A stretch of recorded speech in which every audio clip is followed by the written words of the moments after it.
What I want to do when I talk about neurotransmission is I want to break this down into 7 key steps.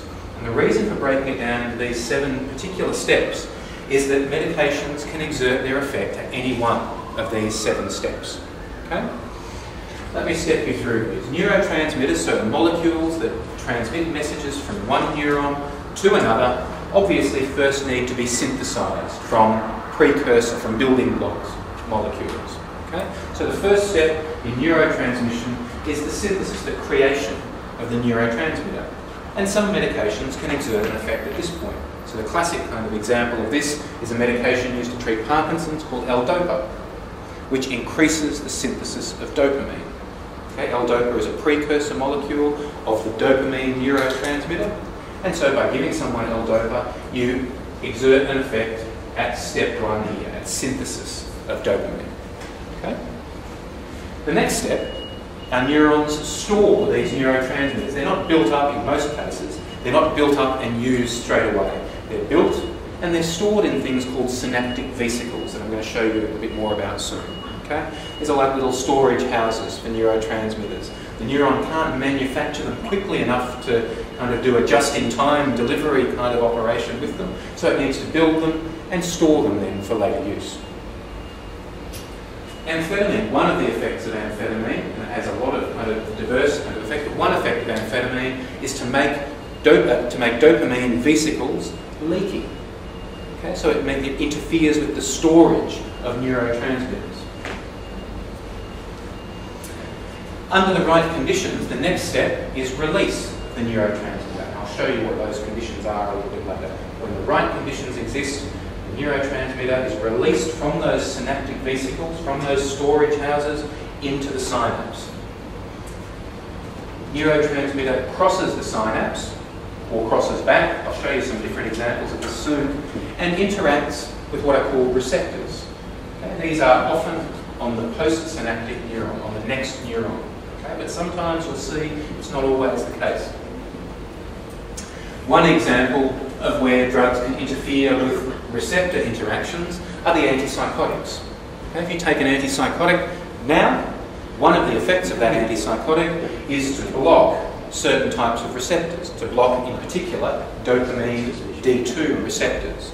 By blocking those receptors, they prevent dopamine plugging into them. Okay? So they interfere with this process of receptor interaction.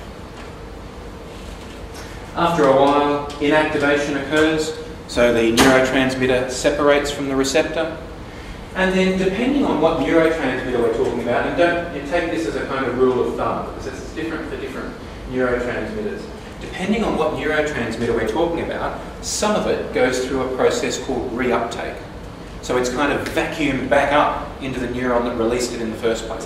This is kind of the neuron being almost green and environmentally friendly and recycling neurotransmitter substance.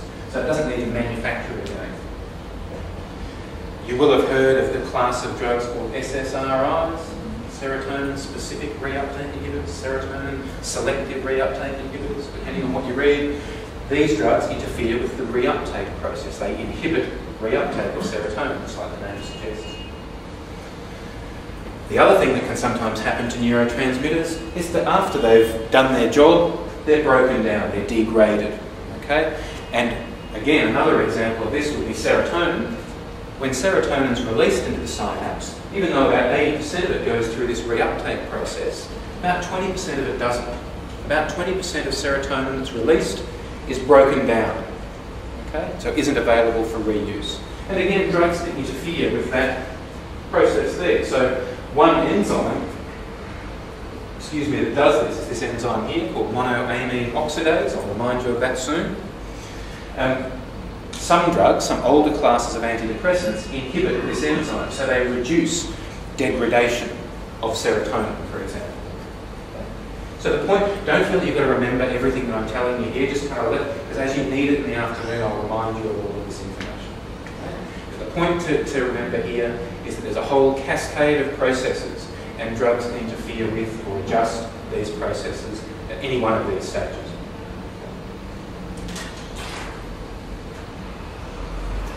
I'm going to just quickly go back to some basic chemistry before we move on and talk about the kind of bigger picture of this sort of stuff.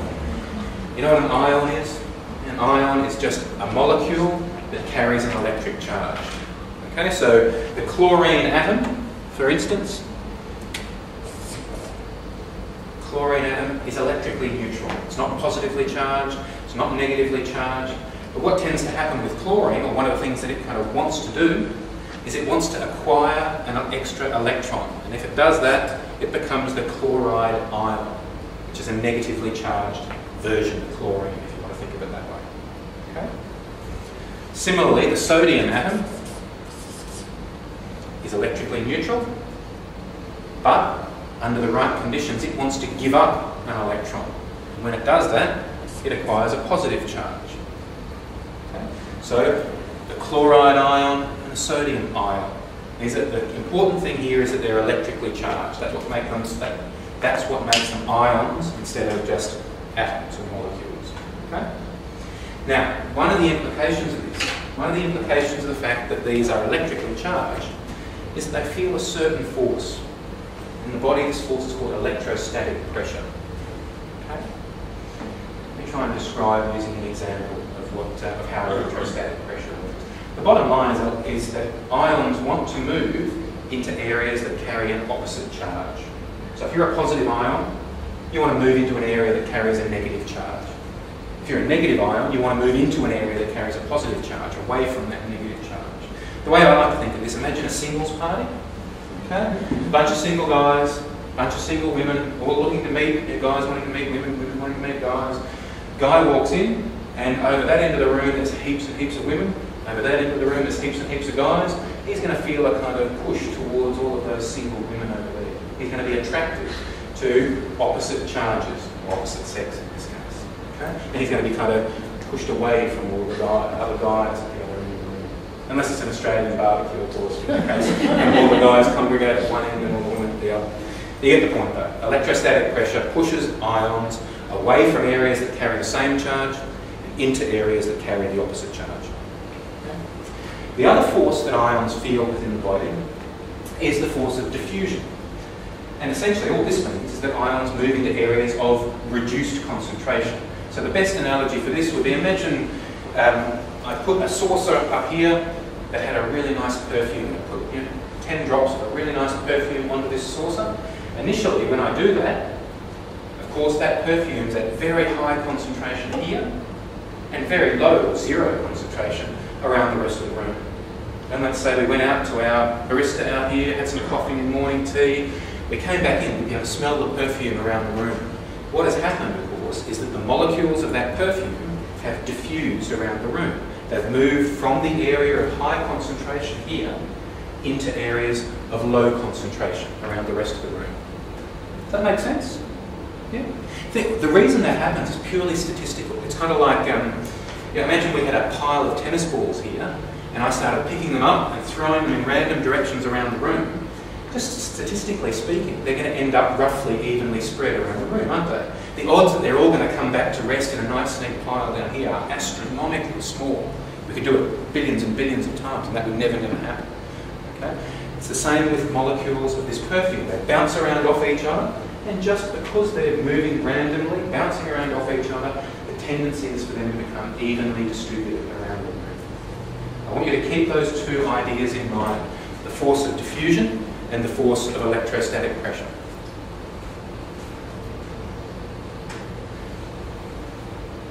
Let me explain what I've got on this slide here. What we've got, and all I need you to really focus on are these bits over here. What I've tried to draw here, in this purple area, we've got the inside of the neuron, and outside of the neuron up here, in the darker coloured area. And I've got three key ions, really important ions in neuron functioning. Potassium ion, sodium ion, and the chloride ion. Okay? When I've got a big square, that means it's in a high concentration. So outside of the cell, if we just look at sodium for instance, outside of the cell, lots of sodium. Inside the neuron, not so much sodium. Okay? Now, in the case of sodium, well actually one last thing to tell you, you can see these little negative signs along here and these positive signs. The inside of the neuron at rest carries a negative charge. Okay, it's negatively charged, whereas outside is positively charged. So think about what this means for sodium. if we open a little gap, if we open a channel in this cell membrane here, sodium, because it's in high concentration here and low concentration here, it's going to want to diffuse into the neuron, isn't it? It's going to want to move from high concentration areas into these low concentration areas. The other thing, of course, that's happening to sodium is that it's positively charged, and so again it's going to want to move out of this positively charged area into the negatively charged area. So both the force of diffusion and of electrostatic pressure push sodium into the neuron. Does that make sense? Okay. Chloride ions are a bit different. Diffusion pushes them in, so this orange or yellow arrow here is diffusion, because remember they're in high concentration here and low concentration there. But on the other hand, electrostatic pressure wants to push chloride ions out of the cell. So there's these two competing forces in the case of chloride ions. In the case of chloride, when you open a channel through this cell membrane here, what happens is chloride ions flow in to the cell. So the force of diffusion is stronger than the force of electrostatic pressure. Okay? And it's the other way around for potassium. Potassium, if you open a channel in this membrane here, will flow out because the force of diffusion is stronger than the force of electrostatic pressure. All making sense so far? Remember, you don't have to memorise all this. It's not going to be a test on which ions move which ways. All you have to do is kind of get a bit of an idea of what I'm saying, and I'll remind you of it when you need it a bit later.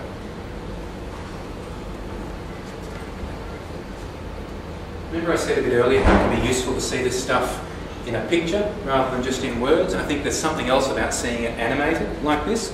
So one of the things that I've done in putting the workshop together for you today is make fairly heavy use of animation that you'll see as we go through the workshop, because I think it brings this stuff to life a bit. Remember when we looked at that picture of the neuron before, there was that action potential, that impulse travelling from your left to your right? I've tried to draw this here for illustrating one extra thing. You can see that this action potential that's travelling along here, what actually makes that up, what actually carries that action potential, is that ions move, positively charged ions move into the cell and then are pumped back out. That's what actually carries this electrical charge along here, as you can see here. So that action potential occurs through the movement of ions in and out of the neuron.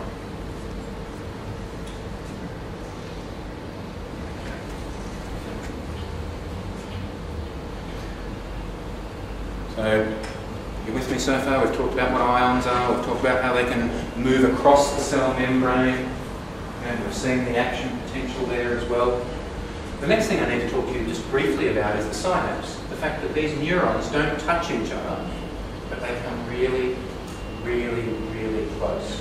What we've got here is the cell body of one neuron, and these are all terminal buttons of what would be dozens, hundreds of other neurons. They don't actually touch, they come really, really close. 20 nanometers is a typical synaptic distance. Really, really close. Okay. One of the things that's worth noting about this is every neuron in our brain, on average, is connected with 10,000 other neurons. And there are roughly 100 billion neurons in the human brain. When you multiply all of this out, when you multiply the number of potential states that the brain can be in, with those 100 billion neurons and 10,000 links of 10,000 neurons on average to each other one, the product of that comes out to be more than the number of atoms in the known universe. Just think about that for a second. Think about what that says about the complexity of the human brain, and you can understand why we know so little about how the brain functions. 100 billion neurons connected with 10,000 other neurons each. That's a real photo there of the synapse. You can see that 20 nanometer distance that I've drawn in there. What we've got, if you look at this, is the cell membrane along here, the inside of one neuron, and it's a bit ambiguous here whether this is two separate neurons or whether they kind of converge off the frame there. But you've got a neuron up here, the presynaptic neuron, the synapse, and a post-1 or 2 postsynaptic neurons down here. The other thing in this photo that's worth taking a quick look at, you see these little bubbles up here? These are what are called synaptic vesicles. These are those little storage warehouses or storage houses that I mentioned earlier that store the neurotransmitter. They save it up in there, and then at the right, under the right condition, when one of those action potentials travels, in this case from the top down, what happens is these little bubbles migrate to the cell membrane and they release neurotransmitter. You can see this actually happening here and here. These are synaptic vesicles that come into contact with the cell membrane, merge with it and release the neurotransmitter into the synapse here. And of course what would happen would be it would travel across and interact with receptors on these other neurons. It's a neat photo, that one, I think, from what it shows. Okay. What we need to talk about just before we stop for our morning tea break are what happens after the neurotransmitter crosses the synapse. The neurotransmitter crosses the synapse and interacts with receptors. And there's two key ways that this can happen. I want to show you this in animations rather than trying to just describe it to you in words. One way that this happens is through what's called direct receptor activation, or the other name for it is ionotropic receptor activation. Let me describe what we've got here. We've got the synapse here in white.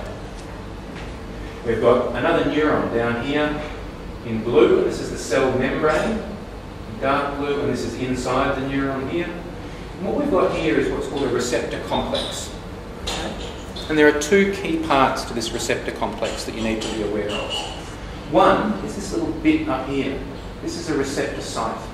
You see it's got a particular shape about it that only fits with this particular molecule. And this is the neurotransmitter that comes down from the top. It comes down from the top and it binds with that receptor.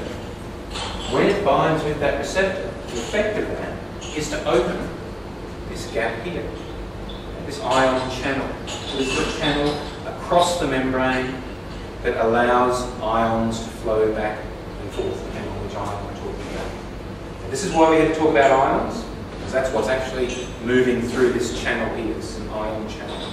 Let me use an example here to describe this. GABA is a particular neurotransmitter that's very strongly implicated in anxiety, for instance.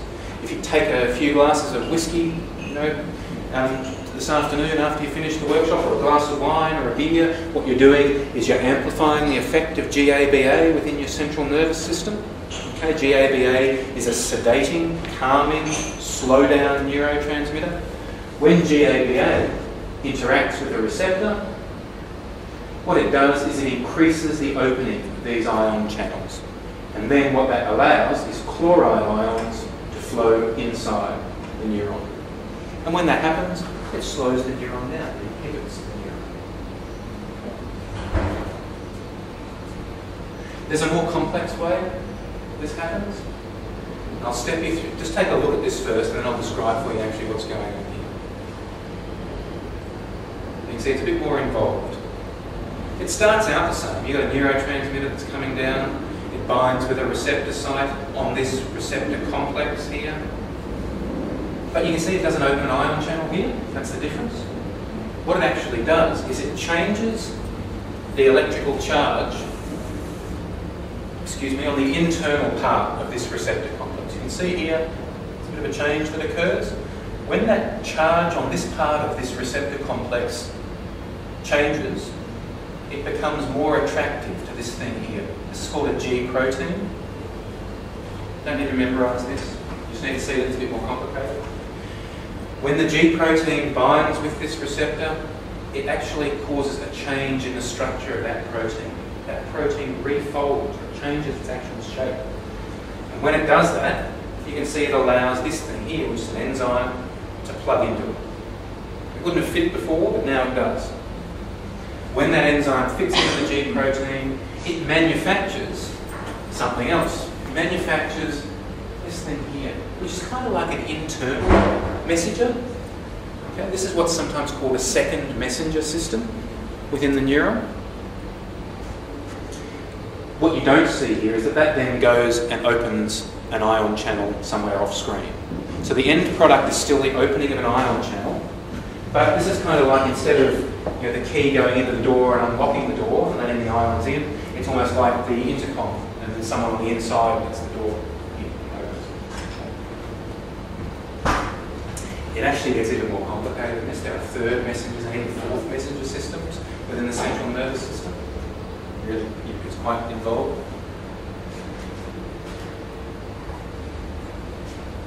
Okay. Just a couple more things before we stop for a coffee break. When an ion channel is opened, there are broadly two types of general effects that this happens. One is that it can increase the chance that neuron will fire. It can excite the neuron. The other thing is that it can decrease the chance that the neuron will fire. It can inhibit or calm down or slow down the neuron. And remember, if each neuron has, on average, 10,000 inputs from other neurons, some of those might be excitatory, some of them might be inhibitory. And what each neuron has to do, kind of has to do this little bit of accounting. It adds up, it's like it adds up all the credits, adds up all the debits, and then if it's over a certain amount, then it fires. Okay? Adds up all the excitatory inputs, takes away all the inhibitory inputs, and then if it reaches a certain threshold, then the neuron fires. And you'll remember that whether a neuron fires is an either or, is a yes or no thing. It's not like a little bit of excitation makes the neuron fire a little bit, and lots makes it fire really. It either fires or it doesn't fire.